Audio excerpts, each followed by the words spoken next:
En mitad del desierto, el Imperio Otomano parecía tener el control de Arabia. Pero en 1916 comenzó una rebelión que obligaría a sus tropas a luchar contra un enemigo difícil de localizar. Entre sus protagonistas apareció un oficial británico que acabaría convirtiéndose en leyenda. Su nombre era Thomas Edward Lawrence. Era oficial de inteligencia británico y conocía la región gracias a sus estudios y experiencia previa. Su conocimiento del territorio hizo que terminara trabajando junto a las fuerzas árabes que se habían levantado contra el Imperio Otomano. La revuelta árabe comenzó en 1916 bajo el liderazgo de Hussein bin Ali, jerife de la Meca.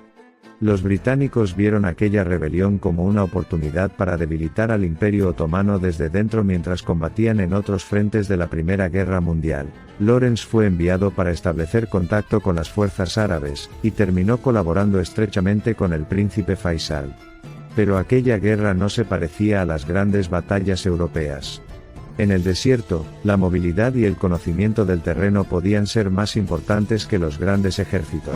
Los otomanos controlaban ciudades, guarniciones y una infraestructura fundamental, el ferrocarril del Hiyaz. Esta línea conectaba Damasco con Medina y permitía transportar soldados, alimentos y munición a través de cientos de kilómetros de desierto. Por eso, las fuerzas árabes comenzaron a atacar las comunicaciones. En lugar de buscar una batalla frontal contra grandes unidades otomanas, podían golpear una vía, destruir un tramo de ferrocarril y desaparecer antes de que llegaran refuerzos. Aquella estrategia obligaba a los otomanos a proteger constantemente sus líneas de suministro. Cada puente, estación y tramo de vía necesitaba soldados. Así, una fuerza relativamente pequeña podía obligar al enemigo a dispersar tropas por un territorio enorme. Los ataques al ferrocarril se convirtieron en una característica de la campaña. Lawrence participó en varias de estas operaciones, pero la guerra no fue obra de un solo hombre. Miles de combatientes árabes conocían el desierto y fueron fundamentales para mantener aquella estrategia. El objetivo no era destruir completamente al ejército otomano en una sola batalla. Era mucho más complicado, mantenerlo inseguro, obligarlo a reaccionar constantemente y dificultar sus movimientos mientras las fuerzas británicas avanzaban desde Egipto hacia Palestina y Siria. En 1917 apareció una oportunidad mucho mayor. Aqaba, situada en la costa del Mar Rojo, era un importante punto estratégico.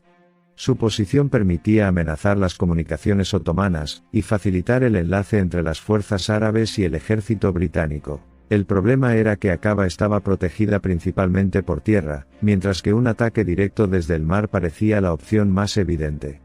Lawrence y sus aliados buscaron una alternativa mucho más arriesgada: atravesar el desierto y atacar desde una dirección inesperada. El camino atravesaba el desierto del Nefud, una región extremadamente difícil. Las fuerzas árabes tuvieron que recorrer grandes distancias con recursos limitados. El calor, la falta de agua y las enormes extensiones de arena podían ser tan peligrosos como el propio ejército otomano. Después de semanas de movimiento, las fuerzas dirigidas por Auda Abu Talli y otros líderes árabes se acercaron a Aqaba desde el interior. La sorpresa fue fundamental. Los defensores otomanos esperaban una amenaza diferente y no estaban preparados para aquel ataque.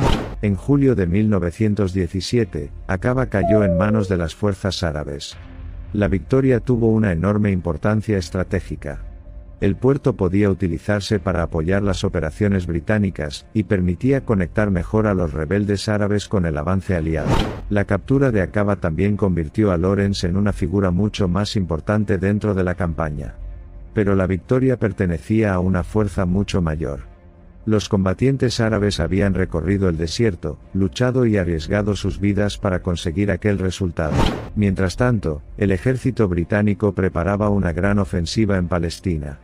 Su comandante, Edmund Allenby, necesitaba mantener bajo presión a las fuerzas otomanas.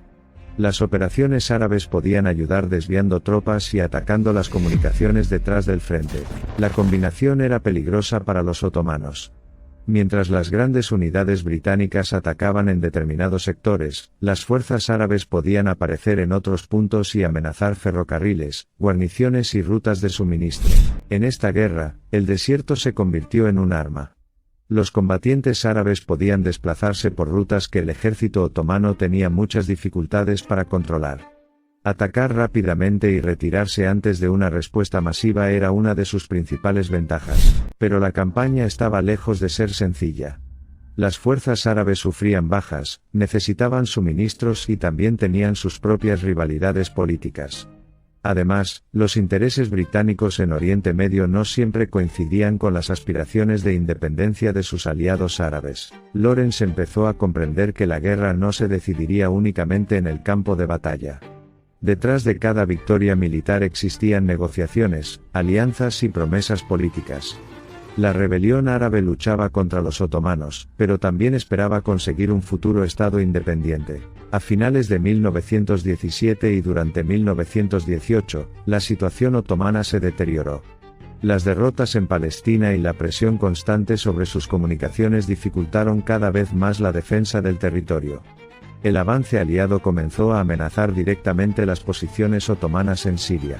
En 1918, las fuerzas de Allenby lanzaron una ofensiva decisiva. Mientras el ejército británico avanzaba, las fuerzas árabes continuaron atacando las comunicaciones y posiciones otomanas. La presión combinada aceleró el colapso del frente y abrió el camino hacia Damasco. Damasco era uno de los grandes objetivos de la campaña. La ciudad tenía una enorme importancia política y estratégica.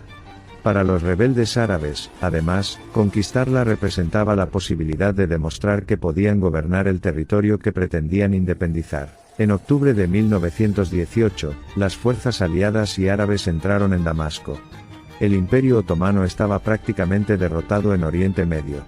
Poco después se firmaría el Armisticio de Mudros, poniendo fin a su participación en la Primera Guerra Mundial. La victoria convirtió a Lawrence en una celebridad. Sin embargo, su imagen posterior fue mucho más grande que su papel real en la campaña. La revuelta árabe fue un esfuerzo colectivo en el que participaron numerosos líderes, combatientes y comunidades locales. Además, muchas historias sobre Lawrence fueron adornadas con el paso de los años. Sus propias memorias y las representaciones posteriores contribuyeron a crear una imagen casi mítica del oficial que atravesaba el desierto, organizaba ataques y derrotaba a un imperio. La realidad era bastante más compleja.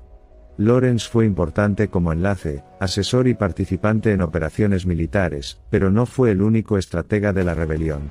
Líderes árabes como Faisal y Auda Abu Talli tuvieron también un papel fundamental. Y después de la guerra llegó una gran decepción. Las promesas realizadas durante el conflicto no se tradujeron exactamente en el Estado árabe independiente que muchos de sus aliados esperaban. Oriente Medio quedó sometido a nuevos repartos de poder entre las potencias vencedoras. Lawrence regresó a Gran Bretaña profundamente marcado por la guerra. Con el tiempo intentó alejarse de la fama que había adquirido. Pero su figura ya se había convertido en leyenda y posteriormente inspiraría libros, documentales y una de las películas históricas más famosas del cine. Lawrence de Arabia no ganó una guerra él solo. Pero ayudó a demostrar que una fuerza móvil, conocedora del terreno y capaz de atacar las comunicaciones podía complicar enormemente la campaña de un gran ejército. Entre la historia y la leyenda, su guerra en el desierto sigue fascinando al mundo.